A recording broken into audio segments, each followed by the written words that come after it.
Everybody, Stan again. This will be part 2 of the first steps to take when you think you may have mercury or such toxicity. So number 14, detox pathways open. That's very, very important. A couple of years ago, nobody was even talking about it. I was pursuing MTHFR. Certain mercury group I was in said, "Oh, don't worry about that. There's nothing to that stuff. You don't have to worry about it."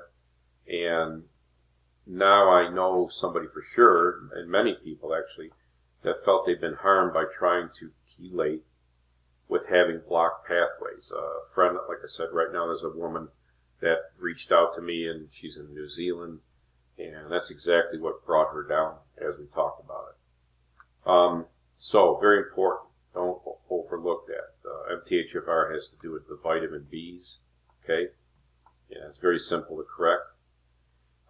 15, remove exposure. Some chelators we can say you can detox with amalgams in. I personally don't buy that. I don't know, why would you even want to do that? I know it's expensive to get them removed, which slows people down, but I was always taught, and I proved it with myself, that mercury will hold itself in us. It won't come out until we remove the exposure. Even a tiny speck left can cause issues. I should have wrote that down. I'm thinking of these things now. Under crowns, okay? One group called it hidden amalgam, okay? So you want to look for anything that could be left in you. And many people have gone to dentists, and 2 and 3 dentists, and said, yeah, there's nothing there, there's nothing there. And finally the 4th dentist will find a tiny speck. And I know people that said that once they removed that speck, they really, really started the detox. Very, very important to understand that. Again, I don't know why anybody would try to chelate with mercury filling still in them. It just doesn't make sense to me. The IOAMT Safe Removal, it's a website, ioamt.org. They will show you, hang on 1 second, yeah, I got rid of it. So anyway, you can go to that website, take a look at it. You can look up a dentist there from their list if you don't know what dentist to go to. Some people I know will pull the tooth to save costs. Many can't afford the removal. Very sad how many people, when they finally figure out what's wrong with them, and then they can't afford to get the work done, and they have to suffer more over a year or 2 maybe while they're waiting for the money or finding the money to remove the amalgams. Very, very sad situation. Which brings me to my next comment. I've often thought about trying to monetize this channel, and any money I gather, I would help people. I see people in these groups all the time. I can't help everybody, but I could be selective or whatever and do the best I can. But just a thought I had. If you have any thoughts on that, let me know. My intention here is to not make money off people. I hate that, and I don't want people to think that's what I'm here for. I'm here for one reason: to spread the word about the truth of all this stuff. Addressing leaky gut can be a very big help. Taking probiotics helped me a whole lot with symptoms. More of my symptoms were from that than maybe the actual mercury issue. Again, don't get too hung up on how much mineral derangement we have or what our levels are, because once we start addressing it, it reverses, and that's what counts. That's what matters. You want to get those levels down. You won't be getting periodic lab reports, I don't think, and to say, oh, I'm down to level this now, so I'll stop detoxing. No one's going to do that.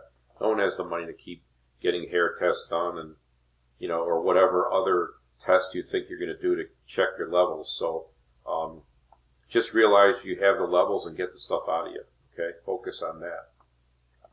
And there's no magic numbers that are going to tell you, okay, this chart says that my level is this and my mineral derangement is that, so therefore I'm going to have this, that, and the other symptom. It just doesn't work that way.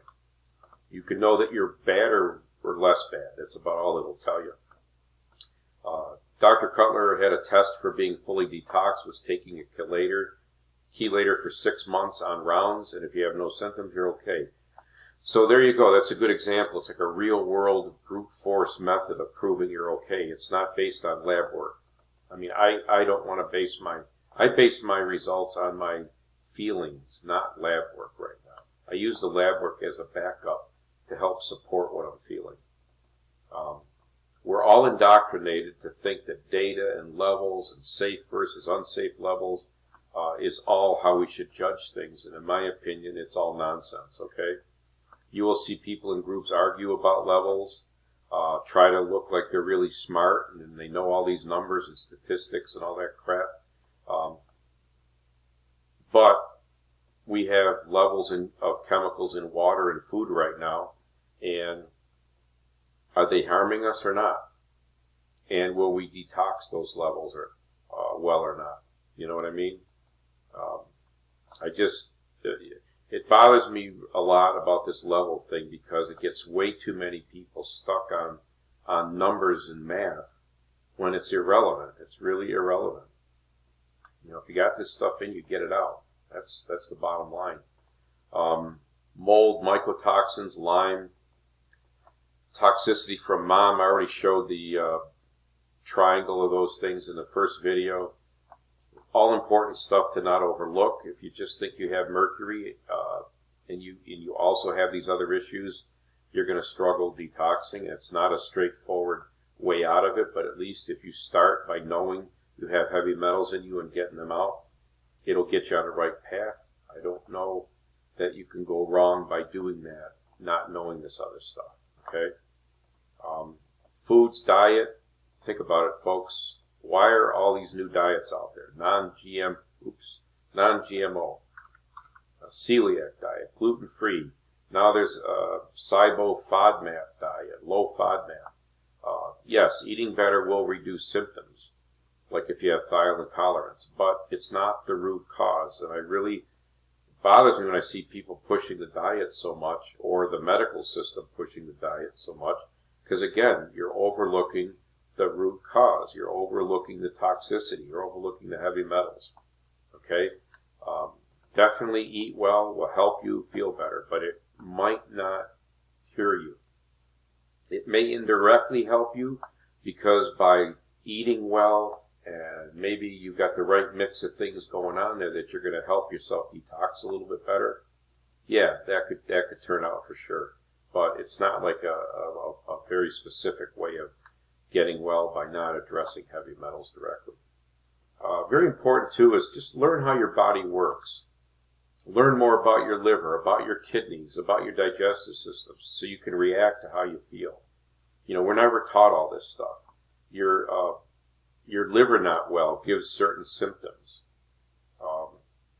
It may slow your detox because it's not working well. It gives you, night sweats. It made my thumb, shake a lot, which my acupuncture doctor mentioned it's tied to the liver. You don't have to become an expert, but the more you educate yourself in general, the more all this stuff will start coming together and making sense to you, and you can quickly diagnose yourself and know that this is causing that and that's causing this, which is another good one is try things very, very slow and low dose. Don't ever assume that just because somebody told you something that you can just go right into the dose, especially with MTHFR supplements. You always have to try slow and low because you don't know how you're going to react to stuff. I can't tolerate almost all antibiotics. I react to everything. I'm afraid about every pill I put in my mouth because of the reactions I've had. So keep that in mind. I am in various groups. HS, which is a skin disease, MTHFR, SIBO, diverticulitis, and other get well groups. Most people there are on antibiotics and harming themselves even more. If the root cause is metals, they're running to get surgery done and all this kind of stuff when in fact their diverticulitis might have been the result of many, many years of having amalgams, and they still may have amalgams in their mouth. They never figured out that that's why, and they're going to go for surgery. And maybe they need surgery. I'm not knocking surgery when you need it, but so many people are in all these different groups, and nobody knows about toxicity and heavy metals. And my last comment right now is going to be, is the root cause of all illness and disease possibly toxicity and heavy metals? Well, I think it's a lot of it, if not most of it, and if not all of it. I reverse diseases. Every illness, every health issue I had in my entire life has gotten better or gone away by detoxing heavy metals and the offshoots of heavy metals like candida and mold and fungal things and stuff like that. Okay, so sorry if you don't agree with me. I'd love to see comments about that. But, you know, I'm an engineer and I look for root cause all the time. I'm actually pretty good at it at work for finding why things fail and break. And I've applied that to this. I'm not saying I'm always right or an expert, but I do believe this has a lot to do with it. And I also believe that diseases and all that, because they came from this kind of stuff, tends to say we've brought on all this ourselves. You know, the Big Bang and the Creator, I don't think, included all these diseases in the mix, kind of thing. Think about that. Maybe that's your takeaway from my video. Whether you agree or not, that's my thoughts. I hope they at least open your mind so you can see other possibilities as to why you're sick. Please like and comment, subscribe, spread the videos around, share information. Let's try to help and heal as many people as we can in this year and going forward. Thank you.